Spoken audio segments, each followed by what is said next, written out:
goals. The Agenda 2030, Agenda for Sustainable Development, is a very good example of this. The fact that this agenda was adopted by all member states of the United Nations in 2015 shows that its importance could not be underestimated. Therefore, I see three key tasks. First, we need to strengthen private investment in Africa in order to create sustainable growth and jobs. Second, advances must be made in developing infrastructure in the areas of transport, communication, and of course, energy. Third, we need better vocational training that is more closely oriented to the labor market, thus increasing job prospects.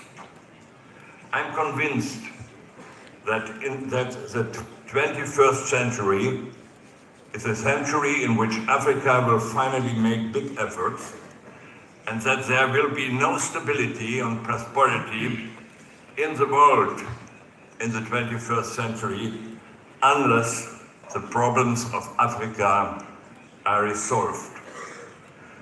Ladies and gentlemen, the European experience of cooperation and integration is by no means an ideal formula for other regions around the world. But it very clearly illustrates the importance of regional cooperation towards achieving peace and development. A development that can also be observed in Africa or Asia. In all of these places, strong, effective regional organizations do valuable work to promote their countries' integration into the world markets. We must continue along this path of regional cooperation. The founding of the African Union, for example, is a very clear step towards deeper integration, responsible governance, and the rule of law. And the first summit ever between the European Union and the League of Arab States some weeks ago was the beginning of a new chapter of cooperation. Confronted by many of the same challenges and as close neighbors, we have no alternative but to work together on political and economic issues. The EU and the League of Arab States want to develop common projects, from energy security to technology to tourism and trade, that will encourage the investment and sustainable growth that our people need. And the summit also agreed to cooperate and coordinate on a number of security and border control issues. This summit was only the beginning, but a very good beginning, because the summit declaration expressed the participants' determination to embark on a new era of cooperation and coordination. Ladies and gentlemen, we are experiencing a radical global shift, a shift that affects the transatlantic relationship and has consequences for global policy. The rise of China, the uncertain role of the United States today, the erosion of a rule-based international order, and the re-emergence of protectionism and barriers to trade. Based on these facts, we should draw the political necessary conclusions. We must fight climate change and use our natural resources prudently.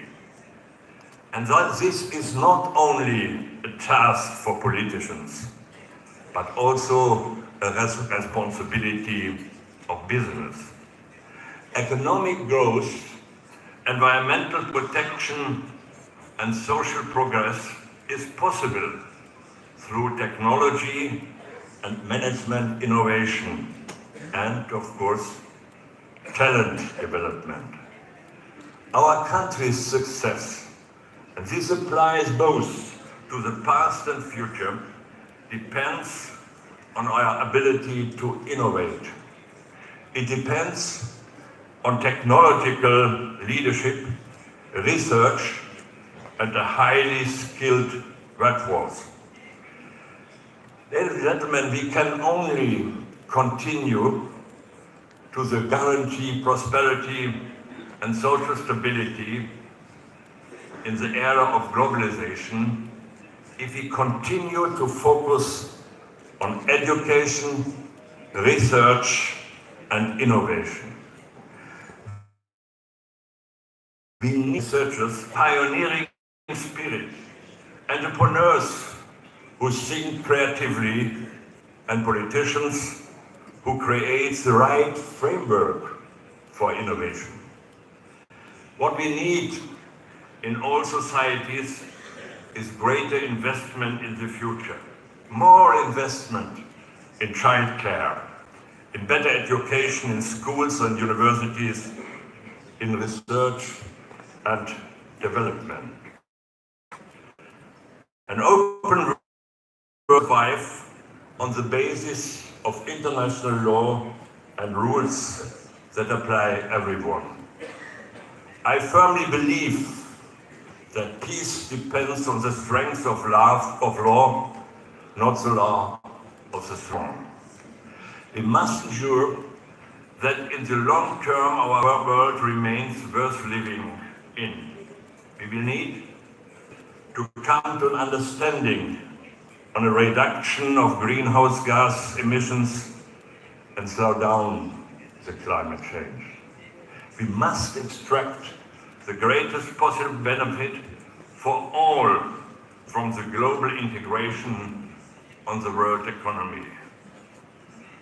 So let us defend the free and fair exchange of ideas, innovations, goods, and services. And let us challenge those who promote the opposite.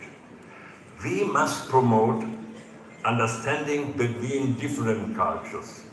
We hear voice time and again around the world talking about the clash of civilization. We must decidedly fight such opinions. The talk of such a clash of civilizations does nothing but fuel extremism.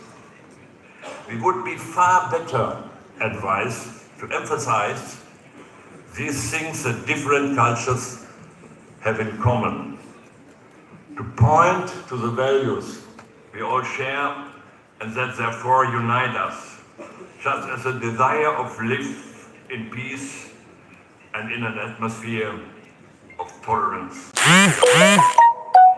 We all have a special responsibility.